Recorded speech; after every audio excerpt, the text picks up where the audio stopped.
ഡൽഹി മുഖ്യമന്ത്രിയെ തീരുമാനിക്കാനുള്ള നിയമസഭാ കക്ഷിയോഗത്തിൽ അരവിന്ദ് കെജ്രിവാളാണ് അതിഷിയുടെ പേര് മുഖ്യമന്ത്രി സ്ഥാനത്തേക്ക് നിർദ്ദേശിച്ചത്. പാർട്ടിയുടെ ഉന്നത നേതൃത്വങ്ങൾ ജയിലിലായപ്പോൾ പ്രതിസന്ധികളെ അതിജീവിച്ച ആം ആദ്മി പാർട്ടിയുടെ ധീരയായ വനിതാ സാന്നിധ്യമാണ് 43-കാരിയായ അതിഷി മർലേന. അരവിന്ദ് കെജ്രിവാളിന്റെ വിശ്വസ്തയായി അറിയപ്പെടുന്ന അതിഷി മർലേന നിരവധി പ്രതിസന്ധികളോട് പൊരുതിയാണ് തലസ്ഥാനത്തിന്റെ മുഖ്യമന്ത്രി പദവിയിലേക്ക് ഉയർന്നിരിക്കുന്നത്. ഡൽഹി സർവകലാശാല പ്രൊഫസർമാരായ വിജയ്കുമാർ സിംഗിന്റെയും തൃപ്ത വാഹിയുടെ മകളായി 1981 അതിഷിയുടെ ജനനം. മിശ്രവിവാഹിതരായ ദമ്പതികൾ തങ്ങളുടെ മകൾക്ക് കുടുംബപ്പേരും ജാതിപ്പേരും ഒഴിവാക്കി പേരിനൊപ്പം മർലേന എന്ന് വിളിച്ചു. കമ്മ്യൂണിസ്റ്റ് ചിന്തകനായ മാർക്സിന്റെയും ലെനിനിന്റെയും സംയുക്ത രൂപമാണ് മർലേന.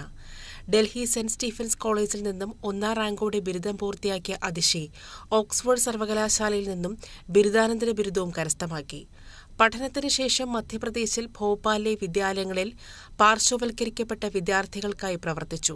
വ്യത്യസ്ത എൻജിഒകളുമായി പ്രവർത്തിക്കുന്ന സമയത്താണ് പ്രശാന്ത് ഭൂഷണെ കണ്ടുമുട്ടുന്നതും ആം ആദ്മി രാഷ്ട്രീയത്തിലേക്ക് ആകർഷിക്കപ്പെടുന്നതും.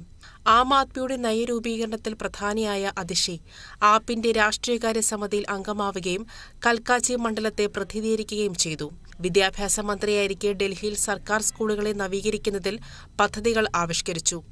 മദ്യനയ അഴിമതി കേസിൽ അരവിന്ദ് കെജ്രിവാൾ ജയിലിലായിരുന്നപ്പോൾ 14 വകുപ്പുകളാണ് അതിഷി കൈകാര്യം ചെയ്തത്. വിവാദമായ ഡൽഹി മദ്യനയ കേസിനെ തുടർന്ന് ആം ആദ്മി പാർട്ടി നേരിട്ട രാഷ്ട്രീയ പ്രതിസന്ധികളെ നേരിടുന്നതിൽ അതിഷി മുൻനിരയിലുണ്ടായിരുന്നു. ഡൽഹിയിലെ ജലപ്രതിസന്ധിയിലും സ്വാതി മലിവാൾ ആക്രമണക്കേസിലും പ്രതിഷേധം നയിച്ച രാഷ്ട്രീയ പോരാട്ടങ്ങളുടെ മുന്നണി പോരാളിയാണ് അതിഷി.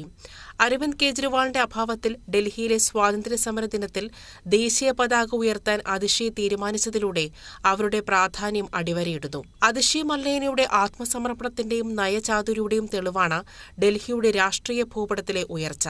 സുഷമ സ്വരാജിനും ഷീല ദീക്ഷിത്തിനും ശേഷം മുഖ്യമന്ത്രി പദത്തിലേക്ക് അവരോധിതയാകുന്ന വനിത എന്ന നിലയിൽ ഡൽഹിയുടെ രാഷ്ട്രീയ ചരിത്രത്തിലും അതിഷി മർലേന ഇടം നേടിയിരിക്കുകയാണ്. National desk, Kerala vision news.